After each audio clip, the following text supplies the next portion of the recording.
एकीकडे आम्ही लाडक्या बहिणींना कसं 1,500 रुपये देतो आणि 2100 रुपयाचं कसं गाजर दाखवतो, अशा प्रकारचं ह्या सरकारचं धोरण आहे.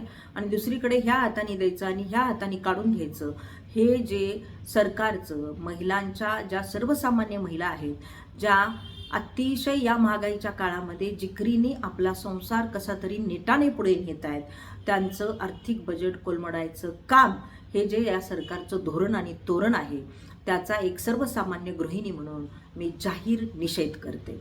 एकीकडे त्या केंद्र सरकारने उज्ज्वला योजनेचं गाजर दाखवलं, LPGवर आम्ही सबसिडी देऊ म्हटले आणि पूर्णतः सबसिडी बंद केली. उज्ज्वला गॅस योजनेच्या ज्या काही लाभार्थी आहेत त्यांनी आपले गॅस सिलेंडर हे शेगडीवर सिलेंडर ठेवून झाकण घातलेलं आहे. अशा प्रकारची परिस्थिती असताना सुद्धा या आर्थिक बजेटमध्ये सुद्धा कुठलीही महाराष्ट्राच्या सरकारने गॅस सिलेंडरचे भाव नियंत्रणात यावे यासाठीची तरतूद केलेली नाही.